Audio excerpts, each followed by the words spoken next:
to basics.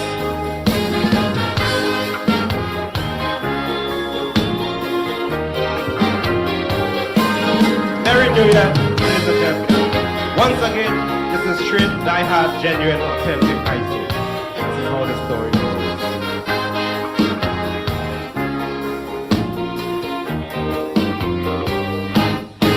I went to public utilities and tell them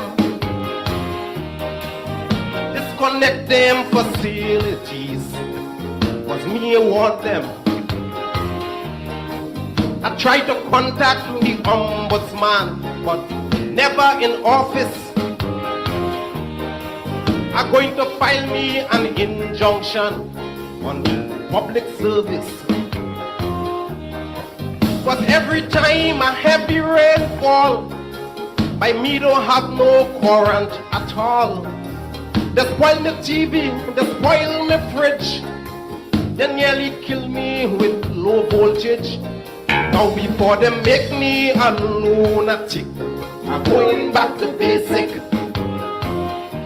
I'm going and get a flambeau and lamp with a wick. I'm going back to basic.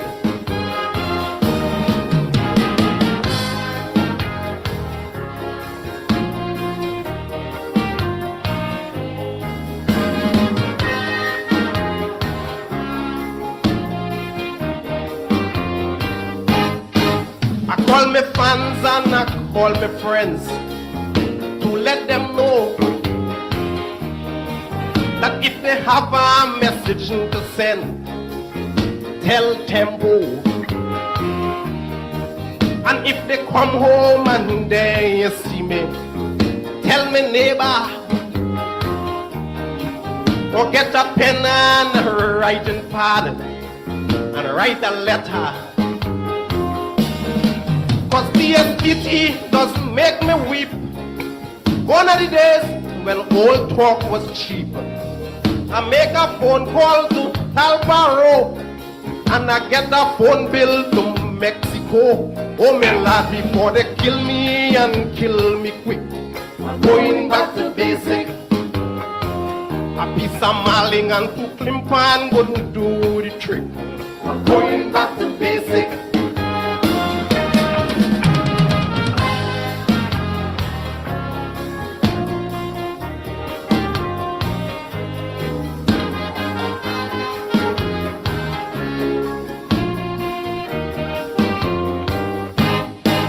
I went and buy me a motor car for my own comfort, 'cause I can't take no more torture waiting on transport. But all them potholes and all them bumps, me car ain't able until they invent a car jump. I will travel. I beg the Lord to please put a hand, touch the hearts of the spare parts man. I used to have a raise in the bank, now every cent gone in me gas tank. Now I prefer roller with piece of sticker. I'm going back to basic. Or buy a 3-speed bike, go in chick chick chick. I'm going back to basic.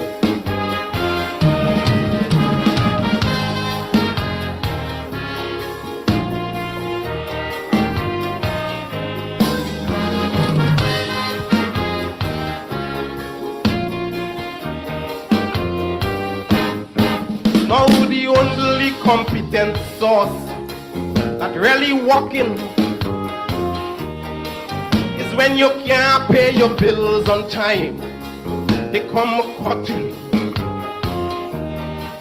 Incompetence and disregard, ain't no humor. 'Cause the situation is sad for the poor consumer. The word water doesn't give me gripe. I ask for water, then give me pipe. I can't even get me clothes to wash. Me toilet full and can't even flush. Now they make me condemn me toilet bowl going back to basic. And now we're digging a latrine hole. Going back to basic.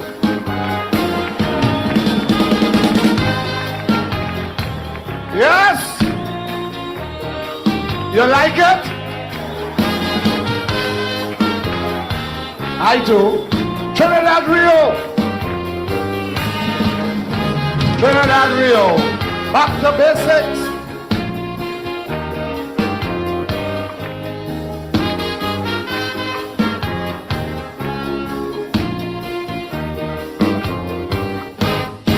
Yesterday, I went to the store to buy a cooler, then get me Indian partner next door to make a chula. I buy a donkey cart from Ramdeen to make a stagecoach, then put some Severin in my latrine to kill the cockroach. I buy a posy made in Hong Kong, the only silver posy in town. Well, if you see the latrine I built, here is the cleanest one on the hill. All down inside the hole and around the walls. I always splitting. You know why? To make sure cockroach ain't bite me.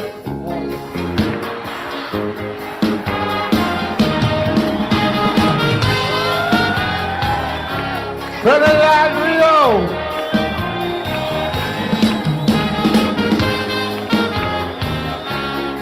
Rio. Back to basics.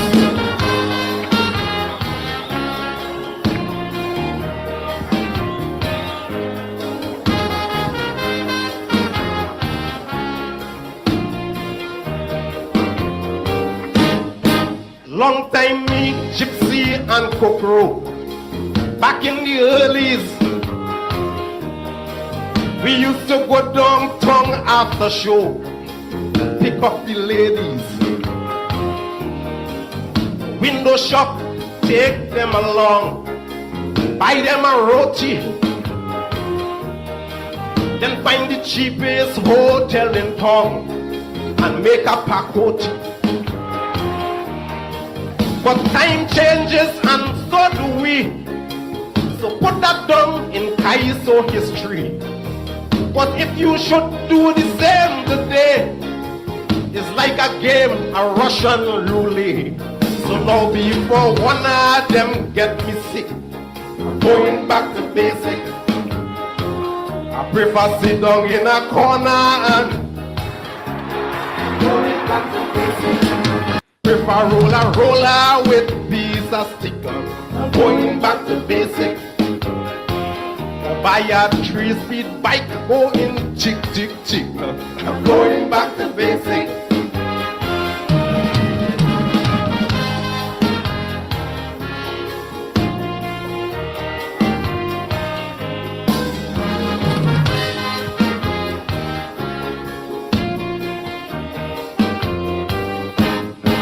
Now the only competent source that really working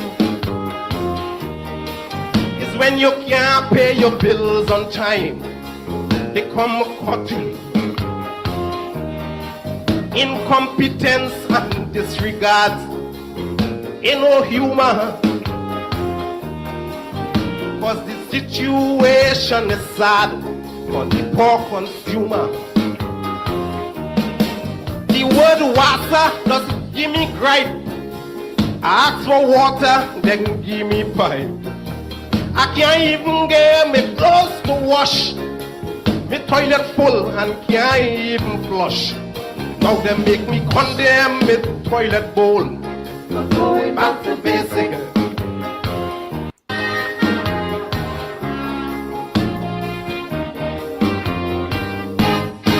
I call me fans and I call me friends to let them know that if they have a message to send, tell Tembo. And if they come home and they see me, tell tell me neighbor, or get a pen and a writing pad and write a letter. Cause DSPT doesn't make me weep. Gone are the days when old talk was cheap. I make a phone call to Talbaro and I get a phone bill to Mexico. Oh my lad, before they kill me and kill me quick, I'm going back to basic. A piece of marling and two flimpan wouldn't do the trick. I'm going back to basic.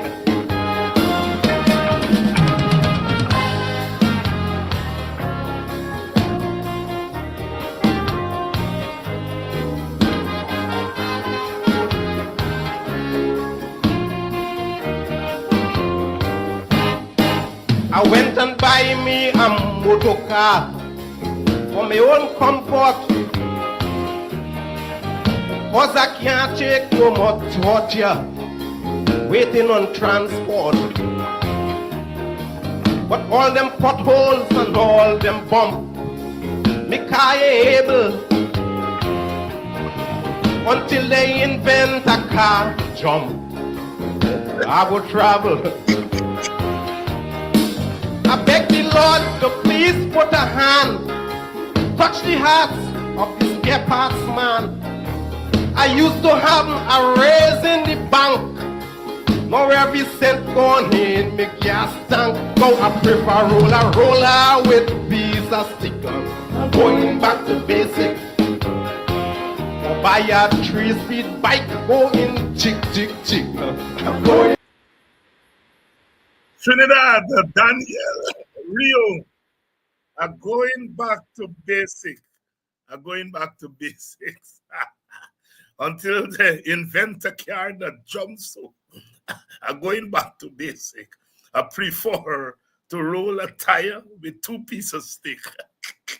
Boy, I look, I tell you all, this is the greatest music in the world. They got nowhere in the world create a music like this. Serious calypso, the melodies of our society. And Trinidad Rio is singing this, I think 40 years ago. You know, we still, at least in Guyana, we still dealing with the pothole. We still dealing with the water problem. We still dealing with all the issues that the calypsonian is speaking there about. But he's doing it with a lot of humor, which is the Caribbean spirit. I mean, we laugh. We like to laugh. Bye. We are a people who laugh at seriousness. But as the philosophers will tell you, behind that laugh is a serious blade. As old people would say, all skin teeth na laugh. But there's the Calypsonian talking about the problems in the society, the infrastructural problems. I mean, Trinidad Rio could have been talking about Guyana. We just opened a big fancy bridge. One night, by the next morning, the whole tongue clog up. What the use of the bridge and the car?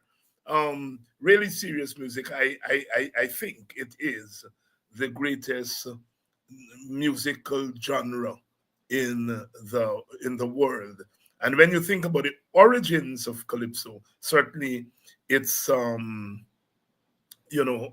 both sides of the Atlantic, because it came across with our foreparents across the Middle Passage. In West Africa, it was called kaiso, the call and response, and our foreparents brought it over here, and they use it as a weapon of struggle on the plantation. You know, they banned calypso at one time. It was banned. You couldn't sing kaiso. They banned it. The colonial masters banned it because they found out that it was a language of resistance, where our people were using the kaiso in the tents to really organize and rebuke the colonial authorities. Of course, they were doing it in a language that the colonial masters didn't understand. And that language is, of course, Creolese, when I teach calypso, because I did a comparative course called Music as Political Discourse, Reggae, Calypso, and Hip Hop, in which I use the text of the music to talk about the politics. And the students, of course, in America, they will get hip hop because it's American born music. They get reggae. For all the patois, reggae is really sung in standard English. Man to man is so unjust. Children, you're going, who you gonna trust, you know? English language, because it's a new music. It's 20th century music. Reggae emerged in the early 1950s as ska. So it's a relatively music, and so it utilizes the school language. But the students would always have a problem with calypso, because calypso is done in West Indian language. Yeah, are going back to basic. You know, in reggae, they're going to say, I am going back to basics. You know, that kind of stuff. And so that is why we refer to calypso as the mother music of the English-speaking Caribbean. Reggae is the child of calypso, because reggae is a fusion of calypso, folk music from Jamaica, Pocomania music, and rhythm and blues, because the Jamaicans used to hear the radio at night coming from Miami, and they would hear rhythm and blues. And so they fused rhythm and blues with the Jamaican folk music, Pocomania, and calypso. And so it's really a world music in that sense, reggae. And that's why Black Americans could hear something in it. Even white Americans could hear something in reggae, you know. If you're African, you hear the African beat, the drum, the bongo drum. In Trinidad, they call it in Jamaica, they call it the buru drum, which is the heartbeat of reggae music. The butu, butu, butu, butu, butu, butu, butu. The drum is the key in reggae music. And so reggae is the child of calypso. Calypso is the mother music. Really, Africa brought over the Middle Passage and then germinate again in the slave plantation, and using the language of the folk, meaning patois, or as we would say in Guyana, Creolese. And you know, they've experimented with it. In Barbados, they had something called spooge. Dr. Vincent Adams is here with us tonight. You're going to remember spooge, the Merry Men. Tom Charles and the Syncopators, they had experimented here in Guyana with something called the boom, which really was a fusion of calypso, comfort music, and a little bit what we call oldies, rhythm and blues, the kind of boom. Barbados moved from the spooge to the raga soca, as you would notice, and Trinidad went to soca, which is the soul of calypso. So the music keeps evolving all the time, but the essence of the calypso is storytelling. Every calypso tells a story. Monday, she gone for cane. Tuesday, she gone back again. Wednesday, she got for cane again. You know, the double attach, telling the story of the person who, I guess, you know, is sex. And sometimes we uppity people, you know, oh, dirty music. But our music, folk music, is always about what the folk are doing, and they have sex, and so they sing about sex. Kwekwe music, again brought by our foreparents. In Africa, West Africa, was called kakali, and by the time it come down, it become kwekwe. But kwekwe music is initiation. It's sex. In the old days, back in Africa, it used to be a whole month before the wedding. They every night, because they had to initiate the bride and the bridegroom into marriage life. And so sex, tonight or last night, give me a little bit more. Are we gonna come tonight all night? Give me a little bit more. Tonight or last night, are we gonna come tonight all night? It's sexual initiation. And so, the uptown redskin, as we would say, people, used to turn up their nose at Quebec. We had this story here in Buxton. Woman dead and his son, he left the village and he turned police. So he come back and them chap wrap it up and them a play Nancy. And Nancy's story not get bad word. And them attack was sex and them use the bad word, clap you so and so on. He said, what kind of law is this? He called the police station that he was assigned to and tell the police come and lock up them chap, because he said them chap behave bad, them a cuss up here bad. He had left the village and had no sense of the folk. Really, very thing. We as small boy, brother, you see, don't cuss. Brother Guyana, he not cuss. But you go, and Nancy's story, you go quick. And so, when we small, we take the opportunity for cuss in front of Guyana. The one time you could have cuss, because you can't say you cuss.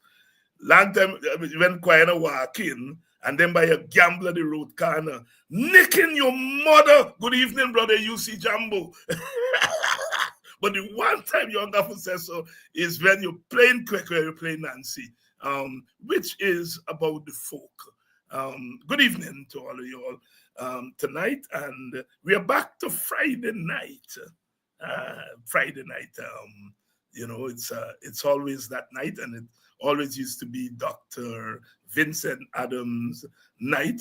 But all of us after September 1st went into our period of mourning, our period of introspection, as the big shot academics will call it. But them people in the village say, Dr. Hines, we mourn. This is like if your mama dead, your daddy dead. But we are slowly getting out of that as human beings. I mean, we have been down that road before.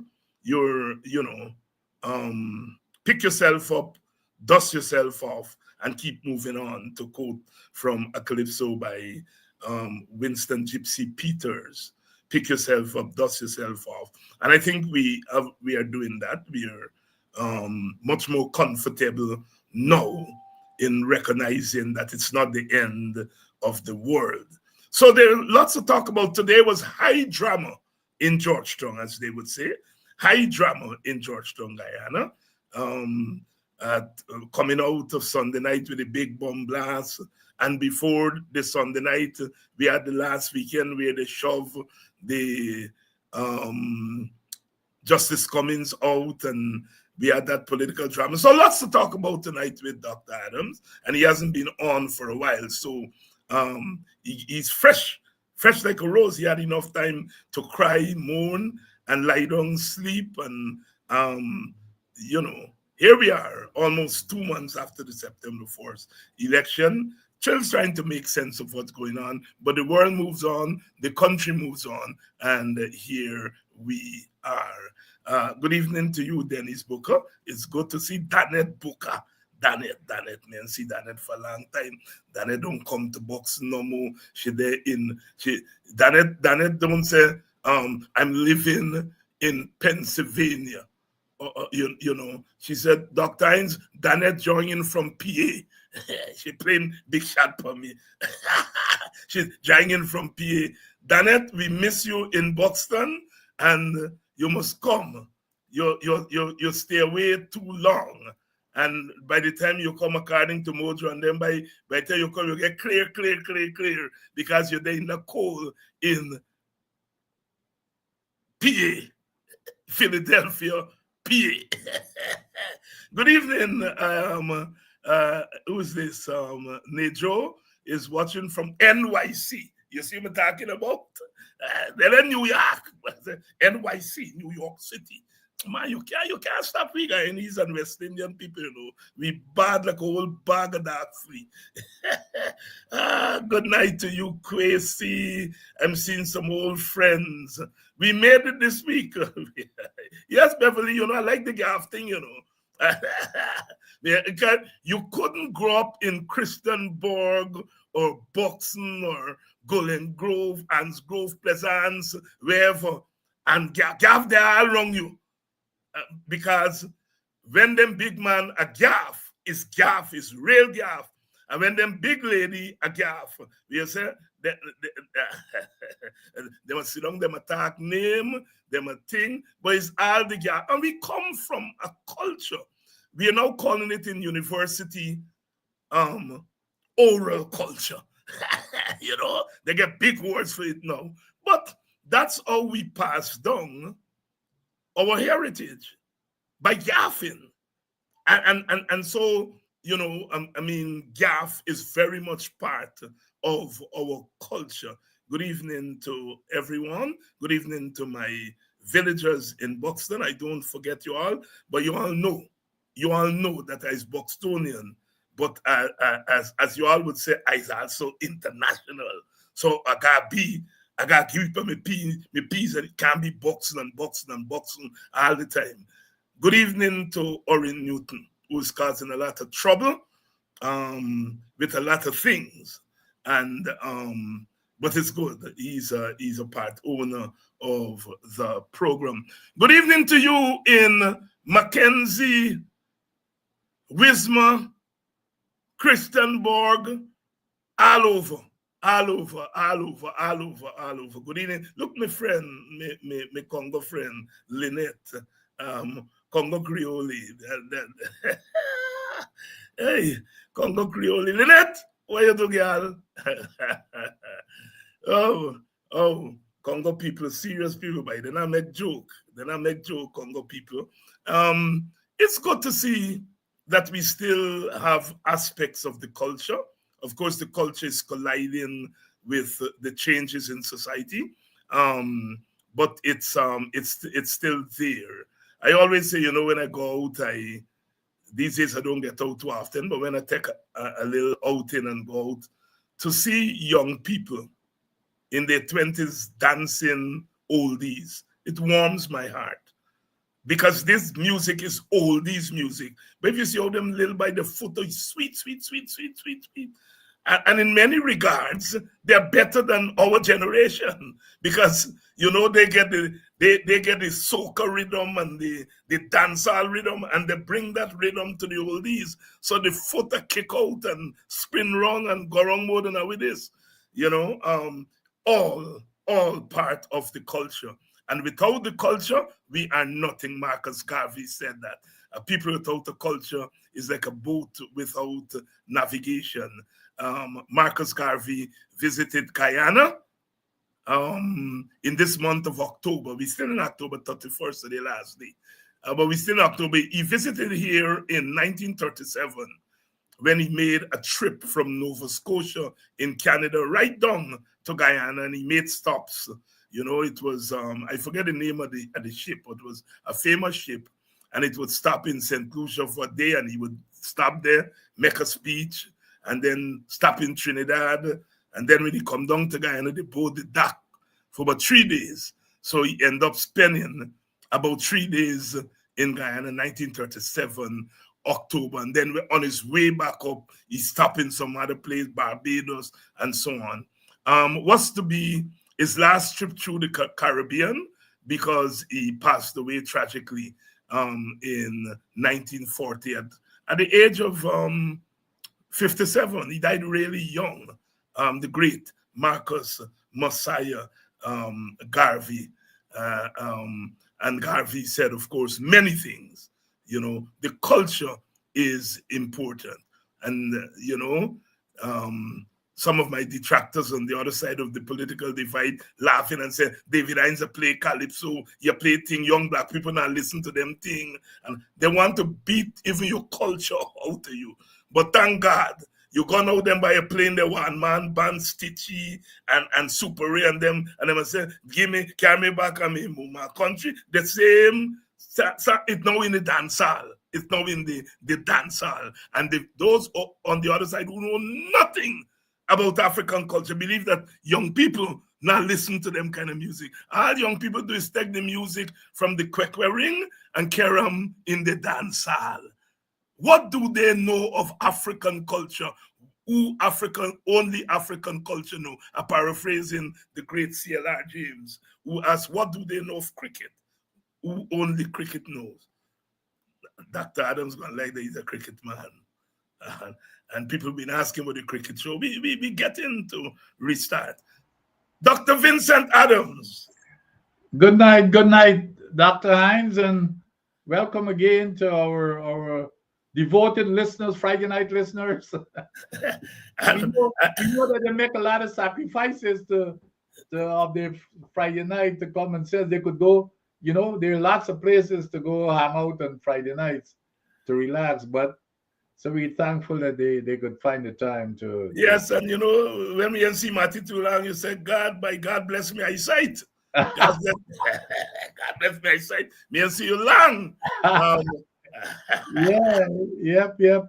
But I'm glad to be back. And like you said, we've had a what is it? Close to 2 months now to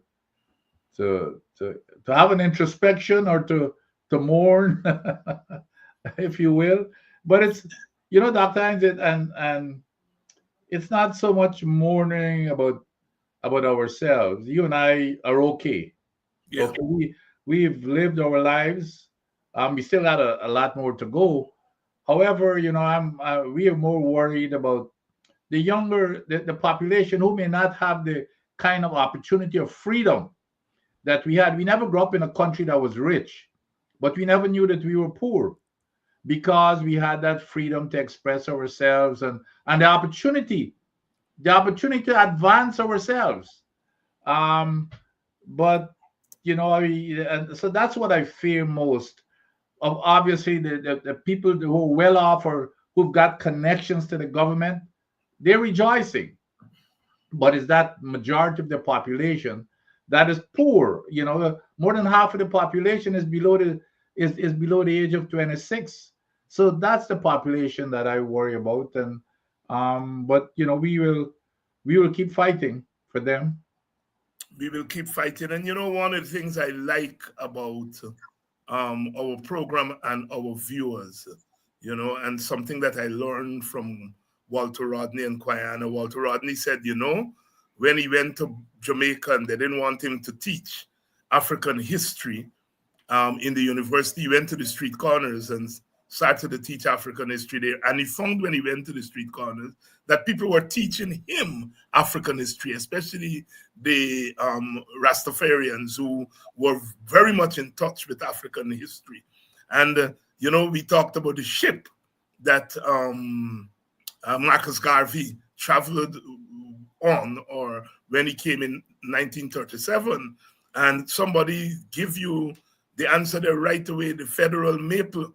There were actually two ships, the Federal Maple and the Federal Palm. They were given by the Canadian government as gifts to the West Indies Federation.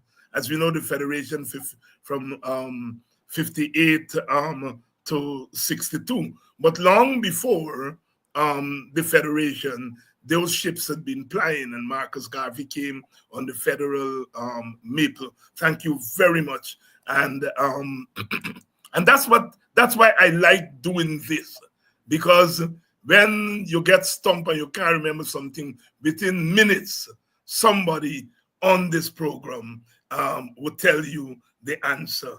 Good evening to you, Don Sullivan. Good evening to you. Doctor, let's go back a bit, because we had the outcome of the 2025 election, And of course, all of us agree that the system, the electoral system, was rigged before the election. And so the election could not have been fair. It might have been free, but certainly not fair. But when we get beyond that, we still have to contend with an outcome, a result of an election that really shook up the nation. Not in terms of what happened, because we had a vibrant third party in the 1960s in the form of the United Force. In 1961 and 64 would have gotten up to about 14% of the vote. In the 1970s, we had the advent of the WPA. It didn't get to contest election in its heyday, but if you judge by the crowds it was pulling on the streets, you could say that it functioned as a powerful third party. And then we had the AFC coming on speed. First time out, 5 seats. Second time, I think 7 seats. So third parties are not uncommon in Guyana. And if you go back to the United Force, some Africans voted for the United Force. Some Indian elite voted for the United Force. We come true to the WPA. The WPA also had multi-ethnic crowds, but there's no denying that when it went to places like Linden and Buxton, it drew larger crowds than in the East Indian areas. And when the AFC came to office, its first outing, with Raphael Trotman as the presidential candidate, most of its votes came from the PNC base, African Guyanese, to the point where it reduced the PNC to 34%, which at that time was the lowest electoral returns for the PNC. And so we come to 2025, and again we see a third party coming on the scene. And again, African Guyanese voting more than other ethnic groups for that third party. As Vincent Alexander said here last night, the big story is not so much a third party doing well. It is the volume, the large number of votes that it got more votes than the UF would have gotten, than the AFC would have gotten. So it's the quantity of votes that is the story, and not the fact of a third party. But reflect, because everybody has been trying to figure out what caused that split among African Guyanese of their votes, and the fact that Indian Guyanese did not split their votes. They held strong to the party that they have always voted for. Over to you. Well, and I like the word magnitude. I agree with that. But let's go back to basics. Back to basics. Back to basics. The communities that voted for the AFC, well, not for the AFC, for the PNC, especially the Black community, and I always use Linden as a gauge. The PNC is not a party without that Region 10 community. But guess what has happened in those community, in the Amerindian community again? This is where the Azaruddin party did well, in the Amerindian community and in the Black communities of Region 10. And to me anyway, is guess why? Those are the communities that suffered most under this regime. So they're saying here, they're looking for a way out. And upon, over the decades, even I've got to admit, even under our short term, I think we, you and I discussed this several times. I think we dropped the ball in terms of paying attention to our community. Like when the PPP gets into office, I'll never forget. We in Linden, we were calling for, and this is going back in history, but I've got to put it into context. We were calling for a University of Guyana,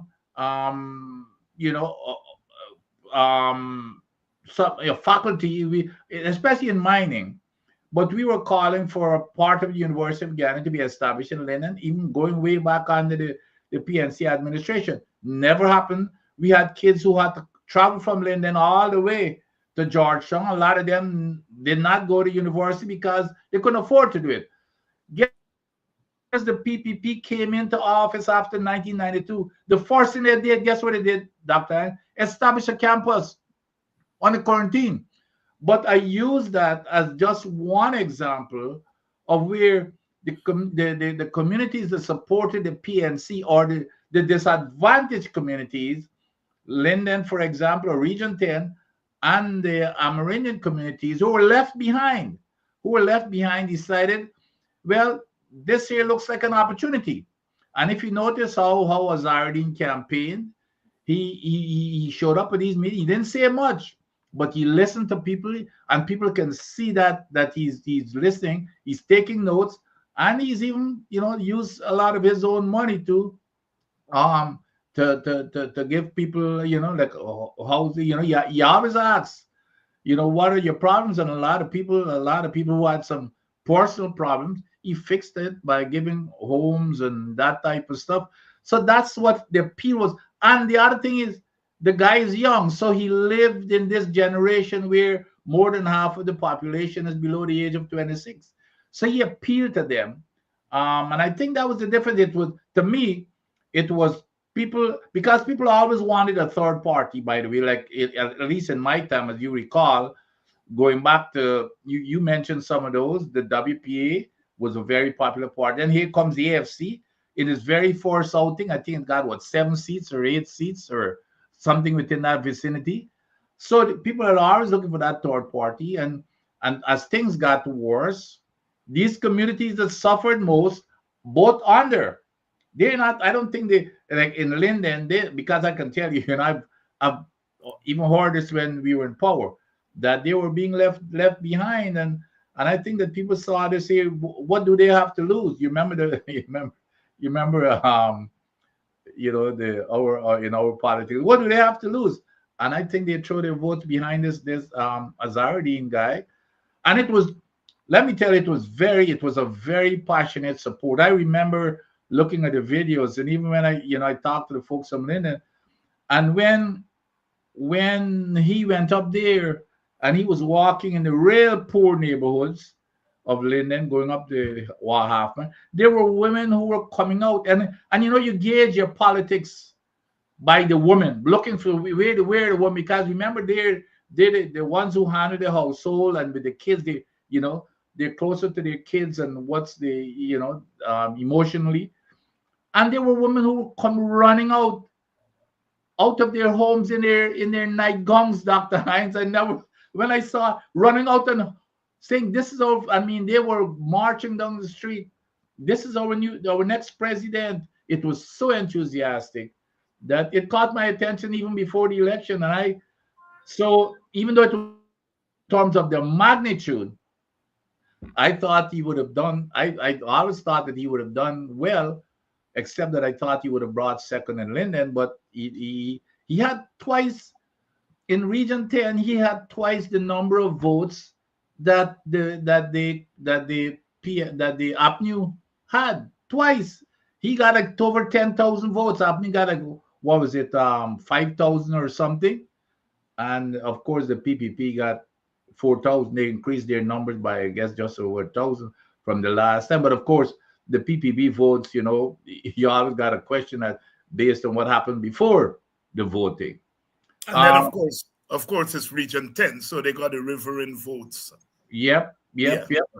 So that was my take on it. I just think that people look at him as okay, here's the next here's our hope, because for the past couple of decades things are not getting better. So here he comes, and I think that's where it came from. And don't forget though, Dr. Hyde, even though the Indians, even when you look at the quarantine, those 6 and those regions, they also did not have a big turnout, which is not normal, which means that there are lots of people in those communities who are traditional PPP supporters who are upset with the PPP. Yes. But of course the diehards would come out and vote, and I don't think that people should discount it, and I believe that is why Jagdeo and others are so scared of Azharuddin, because he's got them. And here's the other thing: you see, he's got the money to match them. They tried everything, but he's got the money, for advancing for the next election. And I believe that's what they worry. They're worried that he's gotten the black vote, the Armenian votes, surprisingly, and now there are lots of Indians who did not show up. Why did they not show up? Is because obviously because they don't want to vote for him, but a lot of them will not vote for the Black Party. I believe that was the basic. They will not. They prefer to vote for another party, but he is not really established yet where they can trust him to be their kind of a candidate as an Indian. But they would not vote for a black person, and I think that's what happened. And so, yes, on point there, Dr. Adams. But tell us, do you think that it is sustainable? The Mohammed win upsurge, do you think it's sustainable? And that's the big question. And that is why, every time I get that question, I said here, let's wait and see how, expectations are that he will be the opposition leader. And I think that's where you can tell, or you can judge how is he going to run the opposition, as the opposition leader. How is he going to manage Parliament as the opposition leader? Because he is very inexperienced, obviously, and he's got a lot of inexperienced people in his party, even though all of the experience, like yourself and the others, are the third party, if you will, which is the new party. And I don't know, you know much better than I know as to how what type of collaboration or coordination will there be as an opposition? Will there be a well-coordinated opposition with him as the leader? But the one thing, Dr. Hines, the one thing, as they always say, money is the milk of all politics, okay, and elections. And the one thing that he has, it's a lot of money that APNU and the AFC never had. So I guess we're gonna see, and I hold no brief for Azharuddin and his party a win. However, I think the one thing that Jagdeo understands, he knows what I just said there. Money is it.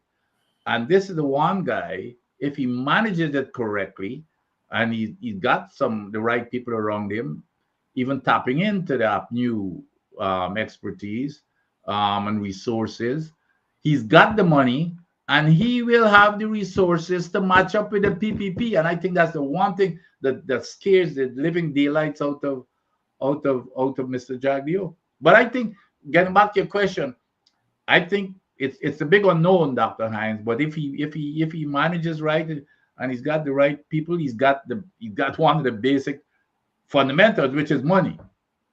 And if he manages correctly, it could be sustainable.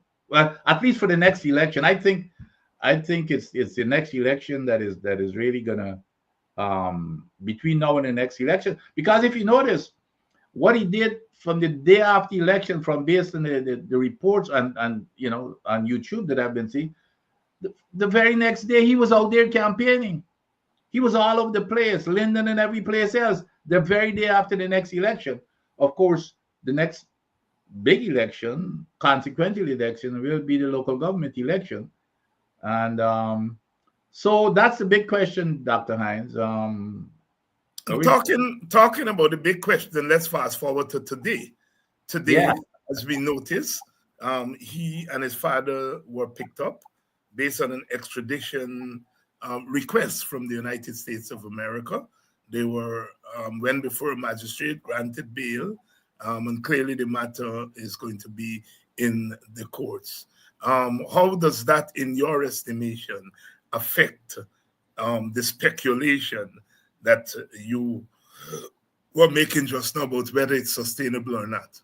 Yeah, it's a big question as to where will this go or end? And of course, unless he waives his right, which I don't think that he will do. I'm sure that he's gonna go right through the court, the process, because now it's become a court process. He's gonna go through the court. He's gonna appeal, and it's who knows how far it's gonna do, but how long that will take.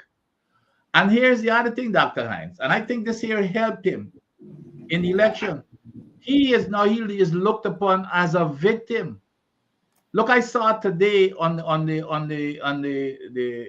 videos that I'm seeing, and I could not believe in such a short space of time the crowd that showed up, which is the same, kind of similar crowd that showed up when they were seizing his car.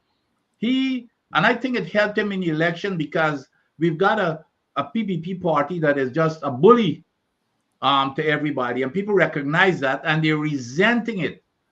And again, I don't hold any brief for Mr. Azarian or his father, but he is now become a victim of the PPP, and I think it helped him in the election. And we'll see how far the people, his supporters, are going to go to start with. But and again, Dr. Hines, you question the timing of this. You remember, going back to what I just said in terms of fearing this man, the timing of it, the day, well, the working day, because nothing happens on the weekend. Today is Friday. Parliament starts on Monday, right? Am I correct? Was that Monday? That Monday, yes. Good. So the timing is kind of suspicious. The day before, and then now it sounds as if you're really trying to make sure that he doesn't go to Parliament, and to taint him, and to even, I think even the bail, maybe they weren't even expecting him to get bail. He could have been, who knows that, but obviously he got bail from the magistrate. So they were probably rolling the dice that he would not be out, which means, I think anyway, I'm not a lawyer or anything, that I don't think he could be elected as the leader of the opposition if he's in remand. I don't think so. But nevertheless, it had, to me, the timing there. But it's a serious matter. But now that he's out, I think, and I might be speaking out of turn here, but just based on the votes, with 16 seats, he's still expected to be elected the leader of the opposition. So, and we see what's gonna happen there. Like I said, this thing, I don't know. The process can take, to me, years. As far as I've been hearing from legal experts, and so that as that time goes by, we'll see what happens. Again, it goes back to how he handled himself at the lead. But do you think it will take years? I mean, when the Americans wanted Roger Khan, it didn't take years. Well, I've listened to some legal folks because let's say the hearing starts, and again, Dr. Hines, don't forget, this thing here is political also. Political, that's deals that are being made. It could be just a show also to let it appear, from our side here in the US. I don't know, because when you mix the politics with the legal process, who knows? There's always that deal, especially when you're dealing with two separate countries, and who the people, the people who are involved and all this kind of stuff.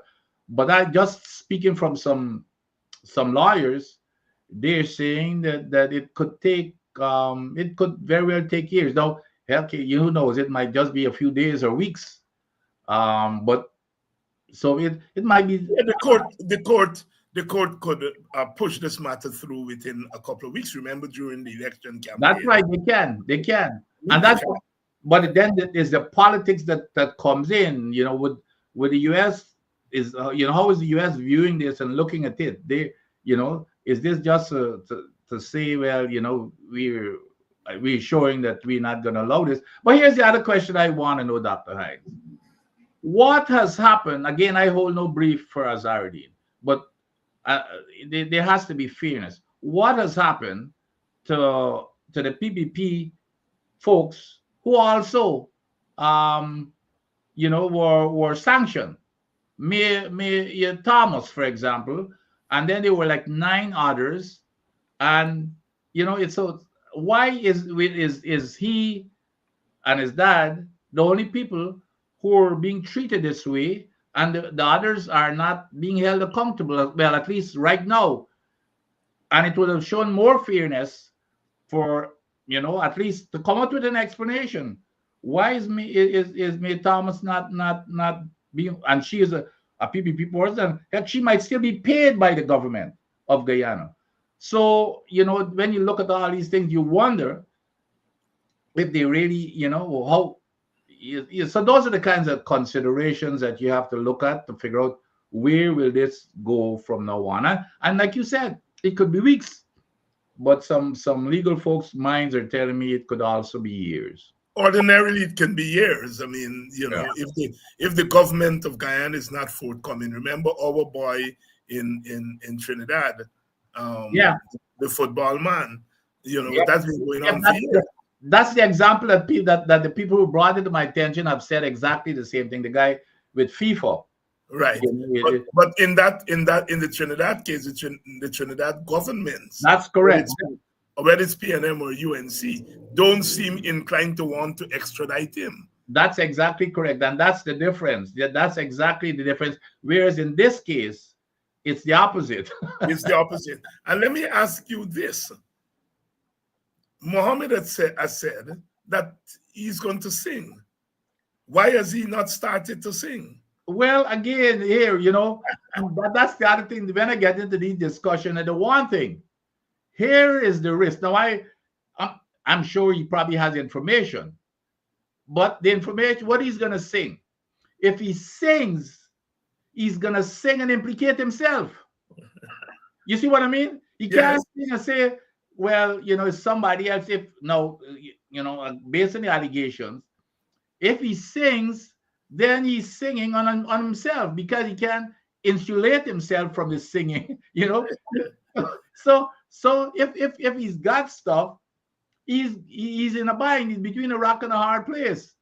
Maybe let's say the thing goes through, but if he continues saying that he's innocent of these charges, what is he going to sing and say? He can't sing and say somebody else did these things and he was not connected. If he's going to sing, he's going to have to show what these other people, whoever he wants to sing on, how are they involved with him? And he cannot implicate himself as one of the guilty parties if what he has to sing he decides to. So I think that's the dilemma that he's probably going to end up in. The dilemma that he's probably going to end up with, we'll have to watch and see. He's out on bail along with his father, and of course today's Friday, tomorrow is Saturday, the next day is Sunday. We are told that the United States has intelligence people on the ground, and they have been on the ground in Guyana, I understand, for a couple of weeks. The United States are not going to send down their intelligence people here to go back to the United States empty-handed if we know how the United States government operates and how this United States government in particular operates. So this story, as we would say as little children growing up, this story get melody. And we shall wait and see. Let's move backwards now to the story of the bomber, what they're calling now terrorist bomber. And if you note some of the propaganda coming out from the PPP propagandists, is that the bomber is linked to Mohammed because they have sought to stick Venezuela on Mohammed. But as we look at the bomber story and all the inconsistencies, all the things that are not adding up, what's your take on it? I mean, let me just say one thing that is bizarre, and then you can take it from there. If they say this man belongs to some bad gang in Venezuela and could have been an agent of the Venezuelan government, and you are going to place a bomb, you must know that there are going to be surveillance cameras. You must know that you will be picked up. Why if you are acting on behalf of the state, you act so clumsy. But anyhow, your answer. No, I'm just like you. Now, if let's say you had connection to the Venezuelan government, I'm sure the Venezuelan government is much smarter than that.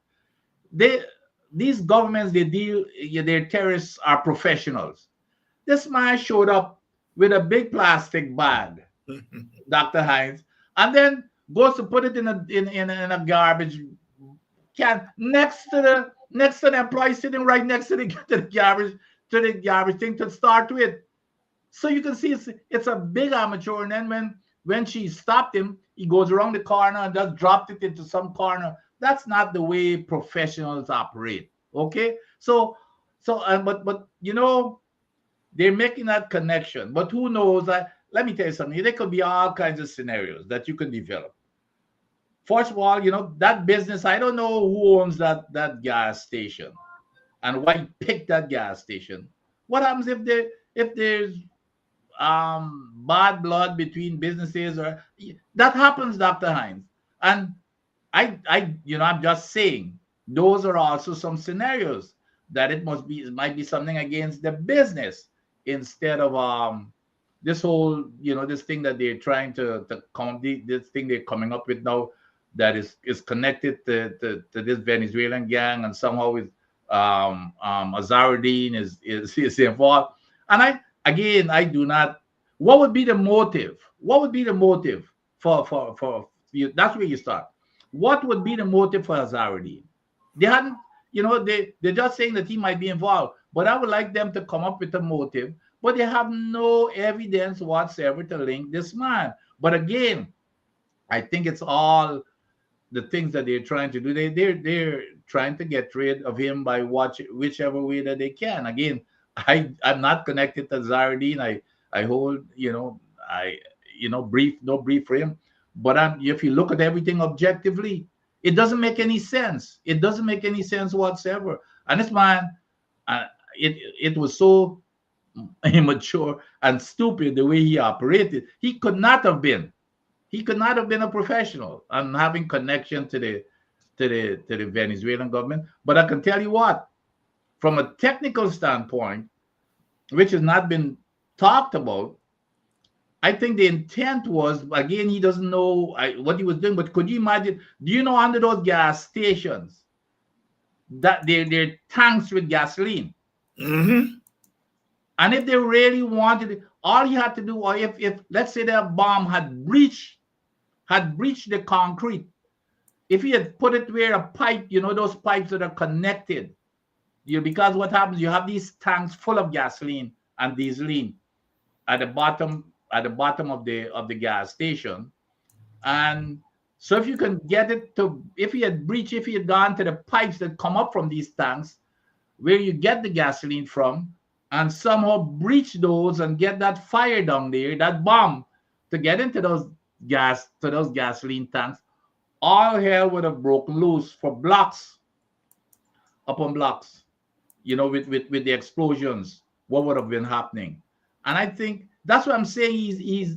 This man could not have been some kind of a big professional working for a government or anybody. I don't buy that. There's something smaller than that he's involved in. Again, I'm only speculating, but I do not believe that he worked for any big established country or some some big. But clearly, from the utterances of the government, they are hell bent on saying this is a big deal. Yeah. So you ask, what is their motive for treating what is obviously an amateur operation as a big deal? There are lots of questions there. Let's push backwards. And like I said, I ain't hearing nobody bringing up the scenario. Is there bad blood among businessmen in Guyana?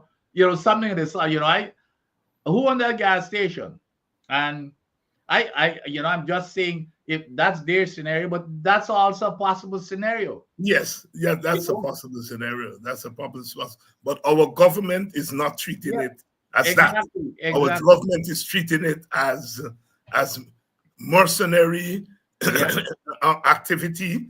They're treating it as terrorism, and we have to ask why. Why? And obviously, amateur operation is being treated as terrorism. Let's wait and see. But Dr. Hines, what's so funny that this has brought out to the Minister of Home Affairs comes out and say, well, everybody now, they're going to keep track of everybody who comes into the country. We never heard anything but this before the election. Now you got to get ID cards and all kinds of. We never heard any of this due diligence on everybody that came into the country before the election. But suddenly this bombing. Now you wonder if I'm not saying the government is involved here, but is this another kind of a scheme to do whatever shenanigans, or is there something there that we're not seeing with this whole ID stuff now that they're proposing? Is it connected somehow? Is it connected? A few days before the bomber story, we had another bomb, and that was what happened in the legal fraternity at the level of the Chief Justice and the Chancellor of the Judiciary. We know the story. What happened? Do you feel that Justice Cummins was pushed out? Without question, Dr. Hines. I mean, we are not fools, Dr. Hines. Look, I was even if let's put yourself in the honorable judge's position, and with her name, there's all kinds of speculation as to, wouldn't you have come out and say, if you had voluntarily left, wouldn't you have come out and say, hey, no, there's nothing to it. It's time for me. I want to. There wouldn't have been anything wrong with that. But because if you're not doing that, it would leave some kind of doubts or question, and I would come out and say, no, I voluntarily, this was off of my own will. That lady has not come out and said anything, and with all of the speculation and talk. But we all know, before the elections, Dr. Hines, we saw this, that she was moved out of the way. Then, of course, Justice George was moved up as acting. But this whole gimmick was to get their guy as the Chief Justice. That's the key position. It's not the Chancellor. The key position was the Chief Justice's position. So that's where it started before the election, just in case there were some legal issues during the election. That's where the controllers and so that's the position. It's really not the Chancellor position. But I think what they're doing, they're attempting to box Mr. Norton in, because they put him in between a rock and a hard place. If he says yes, then he's gonna get probably hit from his side, and then if he says no, they're gonna say that he's refusing to approve a black woman. That's what this is about. But I'm glad he's sticking to his gun and say, here, you ignored me when I said from day one I've always been in favor of the two black ladies for the Chancellor and the Chief Justice, and you ignored me. So now why are you coming to ask me when you've changed? You've changed it now. You've changed it. What I approved. So now you're coming to ask me, and he's not agreeing to it. But I think they want to box him in and put him between a rock and a hard place. So yes or no, he cannot win. That's right. And so we go on and we keep going on in Guyana. Nothing seems to be changing for the better. You know something about engineering and so forth. So we've had our bridge, the Barra Jack Dio Bridge, which has been opened a few weeks ago. Lots of pomp and ceremony. Has the bridges changed anything for the better in terms of transportation? Do you see any big plan? That's the question I think I'm asking here, because you would know that infrastructure has to be part of something larger. not infrastructure for the sake of infrastructure. Are we being unfair in charging the government with just being interested in infrastructure for the sake of infrastructure? No, you're not being unfair. Those are the facts, and we've talked about it several times in your program, myself and others. The one thing that this government has shown, it does not plan. It just they're just hear 'em, scare 'em. Look at this bridge, for example, and this is just the latest of a joke. Build a nice fancy bridge, and then the next day it's chaos at the bridge. You've got the minister of works is standing and directing traffic at the bridge. I mean, it was so hilarious. When you plan something, a big infrastructure like that, you have got to know exactly where the traffic is going, what traffic is. First of all, you have to do, before you put the bridge there, you have to do like a traffic survey to know how many, for months or even a year before that. You set up some traffic surveys to see where the traffic is going, and you put access and egress from the bridge. It was sheer chaos. But even that, look at the other biggest project, the gas to shore project. It's the same exact thing. Now, you remember the last thing you heard in the news, that now they have to settle with a contractor, which is what we predicted, for an extra $100 million, because they put it on foundation that was swamp basically, and they did not do feasibility studies as is required by the contract that is so sanctified. And now they're finding out that the soil that it was built upon was basically swamp. It couldn't take it. The contractor took them to court, and I just read that the contract, I think, was awarded. They said the contract, they had to add an additional $100 million. So here is this project that started out at $7 to $800 million. Now it's about 2.5 billion US, and it's because there is no planning. So this here is just the latest.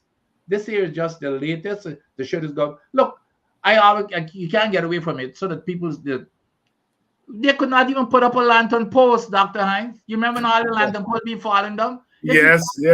If you cannot even plan as to how you're gonna have a lantern post fixed into the ground, and it didn't happen with one, it was falling down all over the place. If you cannot even do that, how the heck else could you even run a country or do these big infrastructure projects? So they've established, their gross incompetence and the lack of planning. Well, I can't say the lack of planning, because they don't even know that you. That's right. Dr. Vincent Adams here on a Friday night. As I told you, I was given some tickets by Sherrod for encroaching on his time. And last night we did well. Tonight we have gone 13 minutes over. Okay. Dr. Adams, your closing thoughts, because I don't want your comrade to give me other tickets. He now doesn't have to look for me. I'm seeing him very often. No. Here's the biggest one of the big news that came out here, which is what we've been talking about. Is the World Justice Project has come out with the new ranking for following the rule of law. And you remember we had hammered them before, where I think they were ranked 74 out of 143 countries. Now they're ranked 80 out of 143 countries. So they're slipping. And then of course, they come out and say, well, they're using data. Which is the normal BS. So that was the latest thing. And of course, I guess the three senators from the United States have Rutledge was supposed to submit this whole thing about taxes that the Guyana government that the people of Guyana, not the government, that the U.S. people are subsidizing the taxes being paid by Exxon, because they're using the receipts from the government. The government of Guyana is paying Exxon taxes, giving Exxon a receipt for taxes Exxon did not pay. They give them a receipt as if Exxon paid the taxes, and then Exxon brings it to the United States and goes to the IRS and say, here's our receipt, and then they get a credit. So there are three senators, as you know, that are investigating that. And Exxon was supposed to come and explain it the 23rd. So I hadn't heard what the response was to the senator. So those are the things that I had on my plate there. Dr. Vincent Alexander I don't. sorry, Vincent Adams. Vincent Alexander Everybody does that. was last night. You're Adams. really gonna get Vincent Alexander really mad to be mistaken the two of us. Vincent making his grand return to Politics 101. My brother, thank you very much on a Friday night. Shall see you next week. Definitely. Thank you, Dr. And of course, it's Friday. All of you would be heading into the weekend. Please remember our course, Introduction to Pan-Africanism, starts tomorrow. I think they're still taking enrollment, so the information is at the bottom of the screen. Please call the number there and enroll for our course, Introduction to Pan-Africanism. It begins tomorrow, 4 to 6, and it will be running for 8 weeks. Introduction to Pan-Africanism. Please call the number at the bottom of the screen and enroll so that you can be part of the beginning of the course tomorrow. For those of you who are not in the course, I'll see you all on Monday morning. Well, I am not sure. It depends on the timing at Parliament. As you know, Parliament is supposed to begin at 2 o'clock. I don't know how early we'll get out of there. But we should be able to get out of there so that we can have our Monday night program. And for those of you who are joining the course, I'll see you all tomorrow. Have a productive weekend. My suspicion is that they're going to be political sparks on the weekend. I think that granting of $150,000 bail to the Mohammed, I think is something just to make them and to make us get into this false sense of security. I think the people have this thing planned out, and they're just proceeding. I think the challenge to the PPP is not to appear to be an obstacle to the rule of law. They want to be an obstacle to the rule of law because that's the way of getting the man out as quickly as possible. You have to flout the rule of law. But you want to do it so that you can be charged with obstructing justice and not engaging in the rule of law. So you arrest him. He goes to before your choice of magistrate. You give him bail, $150,000. If you give Azadin $150,000 bail, you might as well tell any father's watchman, you all go up on your all own. Just go home. Just go home. Don't lodge nothing. Station bail. No station bail. Go along. When you give them $150,000, you got something up your sleeve. And I think I know the PPP, right? So you can't say you didn't pull the men before the court. You can't say they didn't apply for bail and you didn't give them bail. I think between now and you see them Monday afternoon, Parliament, the PPP got the tricks up their sleeve. And I think the Mohammeds are aware of it. They're aware of it. We shall see. Let's see what the weekend holds. Until then, remember, it's always love from our side.